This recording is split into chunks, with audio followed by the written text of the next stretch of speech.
Hello everybody, welcome to webinar number 3 for our fall sessions. PlayBox Neo, we showing all new products, showing tips and tricks using existing products, how to get the best out of your existing system, how to get the benefits of all the new updates, upgrades and refinements we make to the system. This is the second bunch of webinars. We did a number of them in May, June. So if you're interested in any of the topics, please check. All the videos are on our YouTube channel. You can check the previous 2 webinars from this fall session where we announced Capture Suite, PlayBox new product, which we're going to talk about today, and how it relates to the new AirBox Neo 20, which is a new version that takes advantage of this whole new infrastructure. I will go through my presentation and then I will open the floor for questions and answers because it's very hard to do the presentation and follow the chat. My colleagues are standing by. They can also answer your questions. If you have any questions outside of this webinar after we finish, please contact your local sales representative and our tech personnel, and they will be able to help you right away. All right, so let me share my desktop and we can begin. First, we're going to talk about the AirBox Neo 20 and how it implies the new functionality and the infrastructure of Capture Suite into the channel-in-a-box workflow, right? So the easiest thing that we showed previously is that Capture Suite interface is a simple web page, so it's accessible on the machine where I am right now, or from any other web device on the same network. You can take a look, you can control all the features and all the settings and so on. So I will just minimize this one. I'll open my instance number 1 of AirBox. So when you create instance of AirBox, immediately it creates this AirBox output 1, which is virtual input output to the system. Server sees it right away, and you can see it here in this multi-viewer. The system allows me to manage all the inputs, all the outputs that are available to this particular server. So I have one output defined here, but I'll delete it in order to show you how it's configured, and you will see it on the screen behind me right now. The signal got lost because I deleted the video output, which actually you can see that my virtual output still is active on the system. So I have to assign physical interface to it right now in order to see it. So we can do this 2 ways, either from the interface that you know from AirBox, where you just put the new Neo output, and in order to set it up, you're presented with dialog, which is very similar to the one here. And if you want to, let me just go to the inputs. So you to the output, sorry, because I'm going to be defining a new output, right, for my AirBox. So in order, you will see whatever I do here, it also reflects on this screen on this side. So I will say I have a Blackmagic design card. I'm going to call it main TV because this is the TV behind me on the wall. I'll select the Declic Extreme card, port number 1. Again, I'll go over all the settings that you can do on the input and outputs. I'll select the proper format, 1080i50, and you can select all these other settings. You can also select one important setting: when there is no signal, what to see. And I can say freeze the last frame that you've been seeing, or black or bars, but I'll select to have a last frame. So even if when my signal is off it will you know, it will still have a picture there. So right now I created this, but look, still there is no picture behind me. This is because I just defined an output device, but I have to patch the signal to it. So cross point, this feature is called cross point, so I can select to AirBox output 1 to go to this output. And voila, you can see it right behind me on the screen. Right now I have this instance going, and you've seen how I did the settings in AirBox, but everything reflected right here onto the web interface of Capture Suite. So in the same fashion, I can go and define number of inputs. I have second instance of AirBox, which is here, which just loops files, and I will use this as my source machine. And I have a couple more inputs defined here. So this is the virtual output of this preview of second instance of AirBox. You can see it again on your multi-viewer. And I have defined a couple of NDI sources from the network, give them names, and then you can just use them, you know, as sources in your system. So let me go into my multi-viewer. What I'm gonna do, I'm gonna enable this additional input. So you can see this is my AirBox 1, AirBox 2. These are my two sources that I see from the network. So right now, I would like to go and do a couple of live inputs to my system. And let's say here in, let me just take off this from Bloom. So let's say I have a one live event here in my playlist. I will go select the editor. As you can see, I have 3 live sources defined. So live 1, I have to select a source for this one. As you can see, I have all these virtual sources, but you know what? I want to use the output of AirBox 2. So let's go to our AirBox 2 for a second and define physical output. I will use one card to do a physical output and physical input SDI onto the machine just to make better illustration. So right now, you see this is the main output that I created. You see all the inputs and outputs defined because right now this infrastructure gives you the system-wide application, and you can see this is assigned to first instance.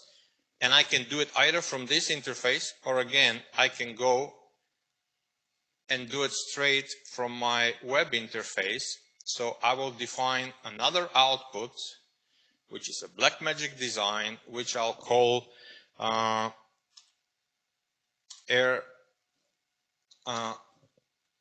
AirBox 2. The board will be Decklink Duo, and I'll use port number 4.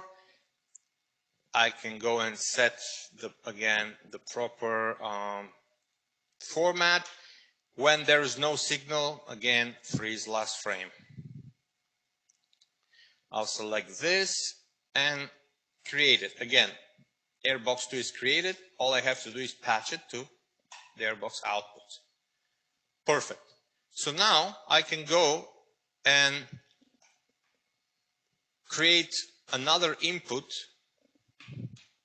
As I tried here before, I have defined in the playlist live source 1. I want to make a definition. You see here, I have nothing selected. So I have to define an endpoint, SDI endpoint, which I will do right now, which will be, let's call it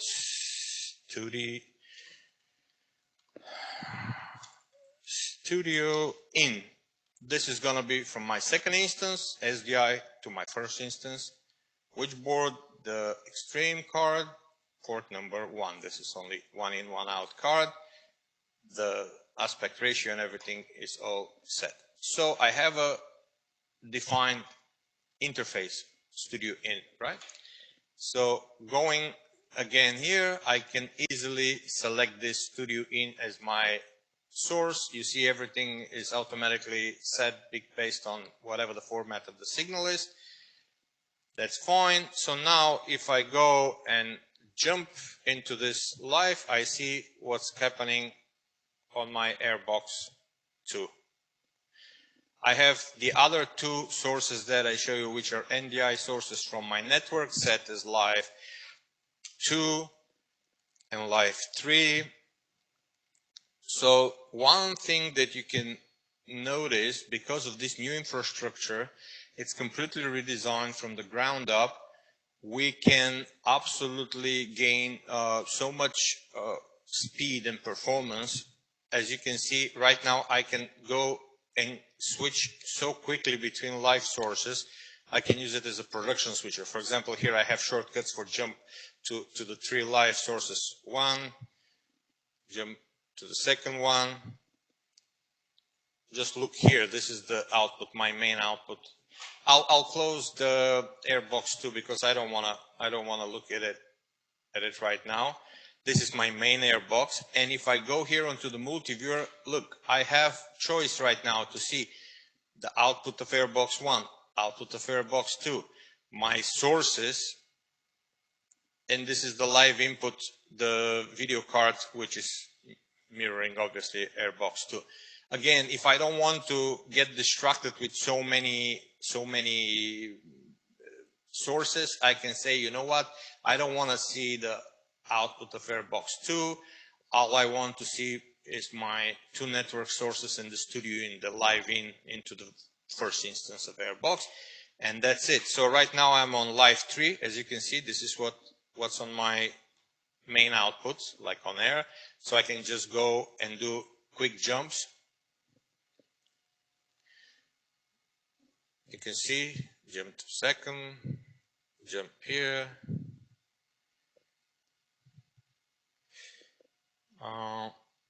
Let me just copy and paste one file here. Hold on.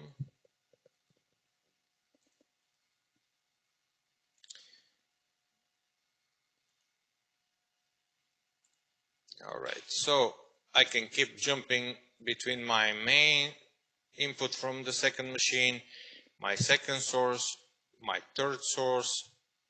Makes it very convenient. As you can see, the speed is incredible. It's a couple of frames between the jumps.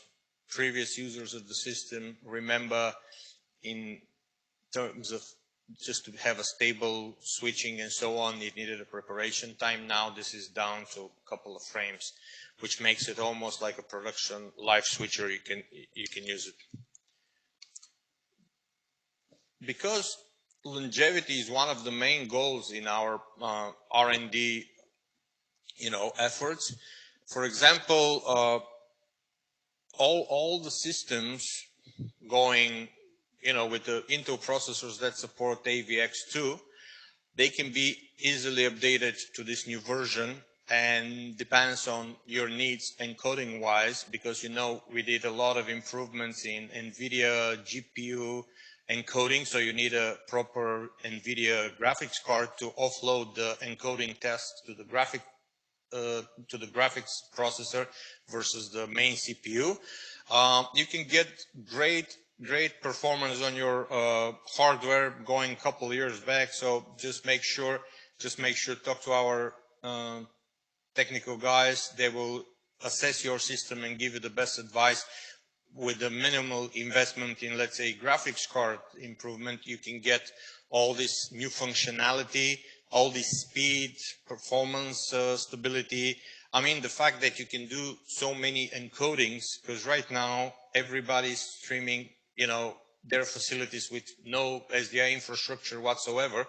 With this system, you can easily do, multiple streams from a single machine, do multiple targets with YouTube, Facebook, different platforms, or SRT protocol is supported now, which we demonstrated in our previous session. So go take a look at the video, and if you have questions, hit us back. Maybe we'll do another webinar based on that if you're interested.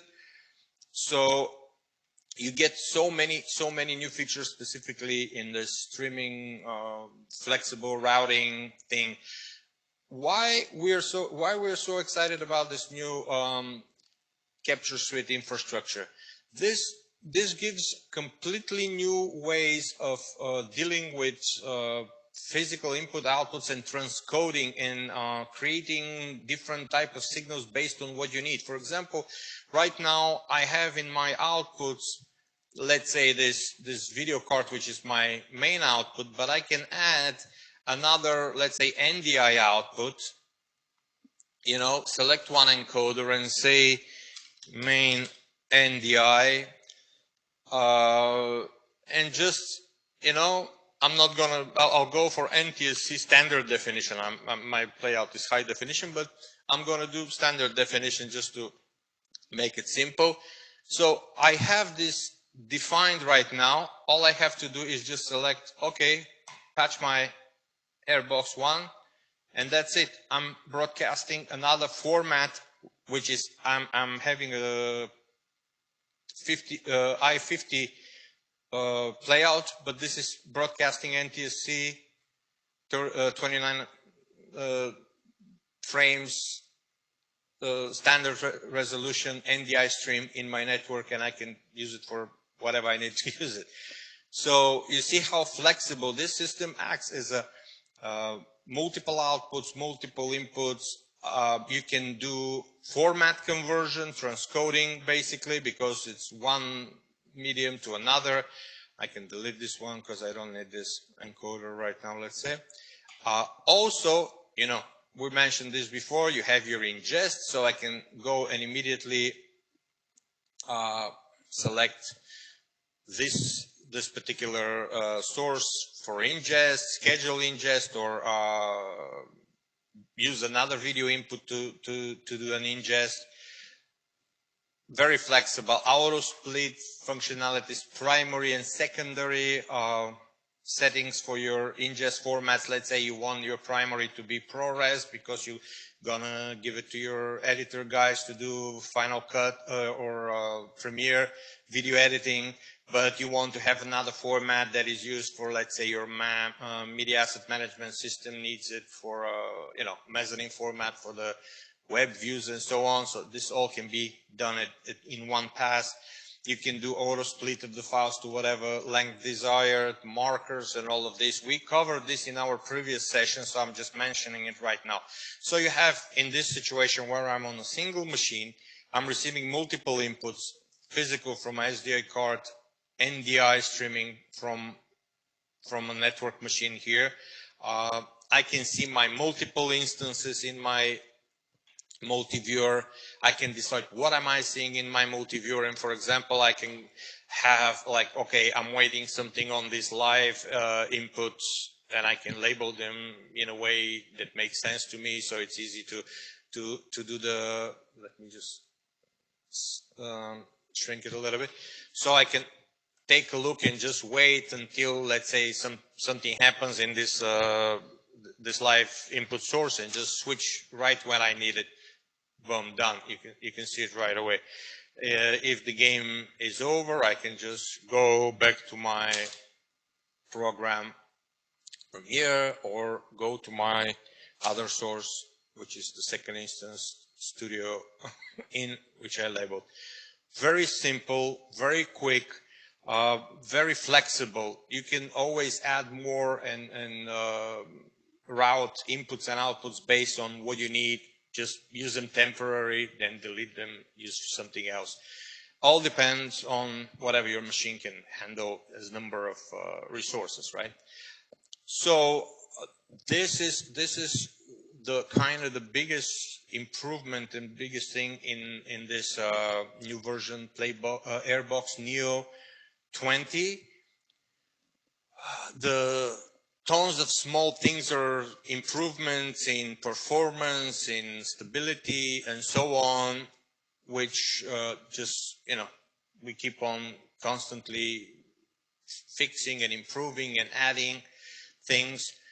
But looking into this platform, streaming also will run through the same system, and you can do all of this very conveniently, again, streaming SDI, or you can use this capture suite as a standalone format converter, let's say SDI input from somewhere in your studio to UDP output and vice versa, or you're receiving a UDP stream but you want to convert it to SDI on the fly just to plug into your production switcher in the studio, ready to go. This way, you can set up a separate server with capture suite and just act as a input-output patching hub.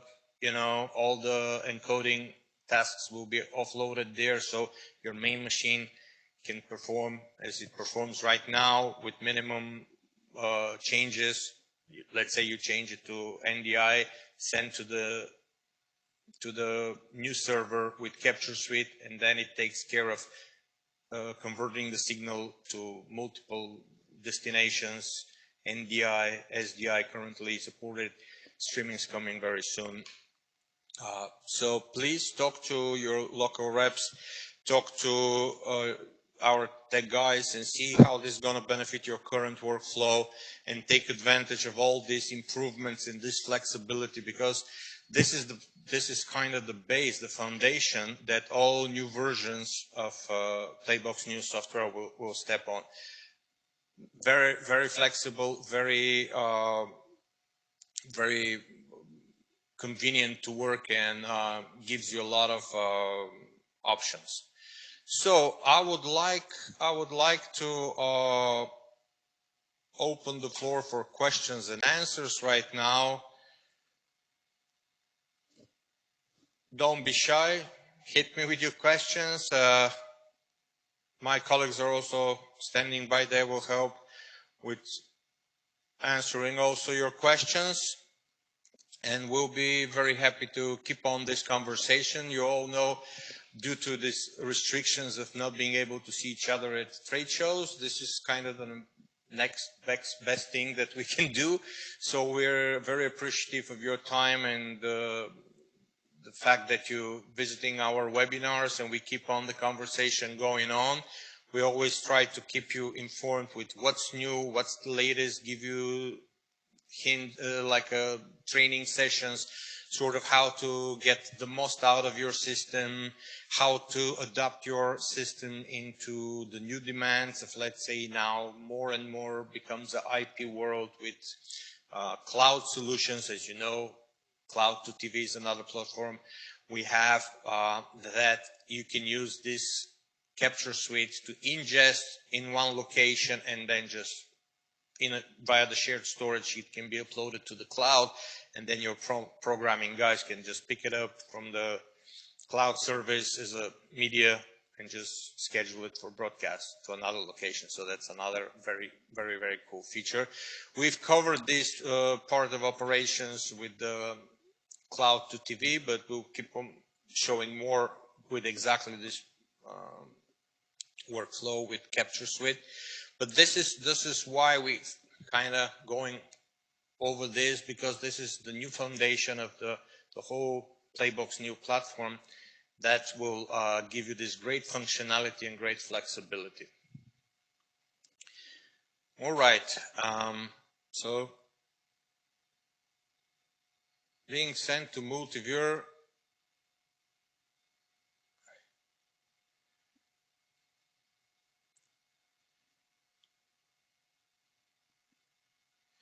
All right, so the pictures that are being sent to the multi-viewer, these are special visualizations from the NDI streams, and yeah, the server extracts this point of NDI streams into its engine and then just makes a visualization. As you can see there, let me see how I can, the latency is extremely small between the systems.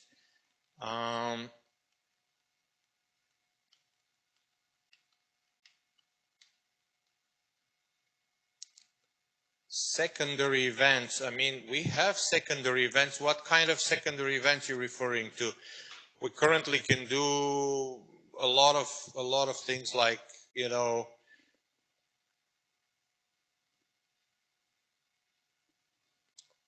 events to control GPIs, extract signaling from SCT35 or 104 for commercial insertion, control external switches, control, tons of stuff through secondary events. Vladimir, please clear out what you mean, secondary events.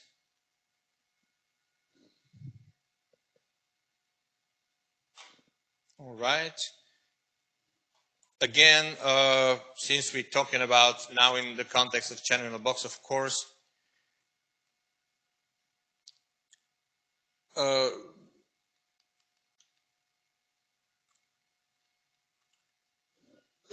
so you can have obviously a title box on the top of that.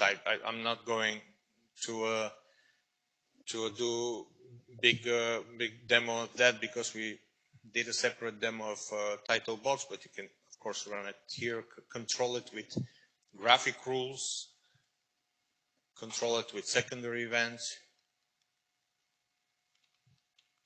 Of course, you can do Vladimir, this through the graphic rules. For example, if I go and create a graphic rule, if let's say a clip from category news, for example, from category, let me just find something that is, yeah, if the category is whatever the clip category you decide, let's say news or music, let's say you have a music television, you want 15 seconds from the beginning of the song to show up the lower third and to show the name of the artist and the song.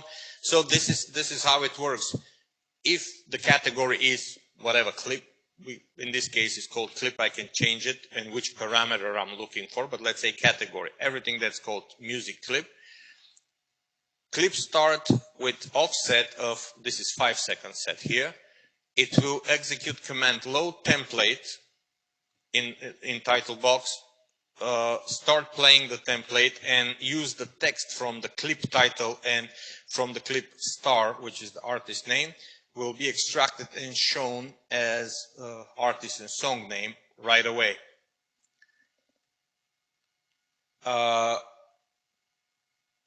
Okay, so you can do this through custom scripts or something like that. You can put before the clip and it will execute something with the proper offset of time for the title box command. This is graphic rules that apply based on, based on category or some other parameter that you can describe it as automation. If you want to use completely custom, you can do a same type of command, start project with this offset and put commands in the playlist.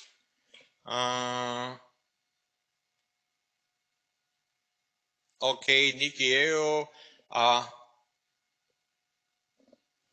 this version that I'm demonstrating is brand new. It's just being released, so you have to call your, you have to have a valid software support contract in order to update seamlessly, or talk to your sales rep if you, I don't know what state is your software as a version currently, but they will consult you and tell you how to update the system, right away. Check your hardware. As I mentioned, there's a minimum requirements for all these new features and improvements to be able to, to be taken advantage of. You need certain hardware requirements, but if it's fairly new machine, should be no problem. Or if you want to add streaming. So please contact our support or guys, and they can do assessment exactly on your system, because it's very hard for me to do it over chat or your local sales rep. They'll put you in contact, and in no time you'll be taken care of. Yes, email to our guys. You'll get right away the put your dongle number so we know exactly what system you have and give you the proper answer, because right now it's very hard based on the limited information to give proper advice, obviously. All right. Also, guys, please write to us what topics you would like to hear more in future webinars, so we make sure we cover these things. Whatever is interesting, like let's say somebody was talking about the secondary events and things like that with the graphics, so we can do something specifically for that to show these workflows, to make sure that you can, you know, take care of exactly what you need, or just do one-on-one session with our support. They will give you, you know, all the necessary information, how to do it, you know, do this stuff, so you get the best out of the system. Because you see, a lot of these features, the system has, you know, PlayBox New has been around for 20 years as a software, so a lot of features are being put into the system. Hello, Harm.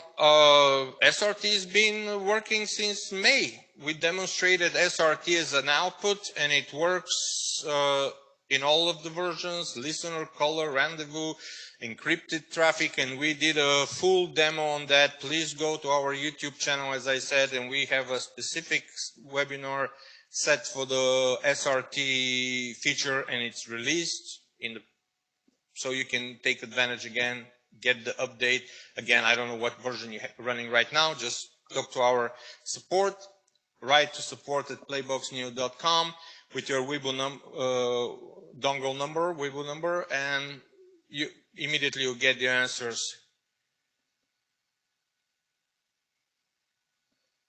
So, no, SRT has been working perfectly fine since May. I did a big demo with inputs and outputs. Currently in the new infrastructure, output is set, input is coming literally in a matter of weeks. So depends what workflow you want. You can do either of these things. So SRT, RTMP, sending to, you know, multiple destinations, YouTubes and Facebooks and stuff like this.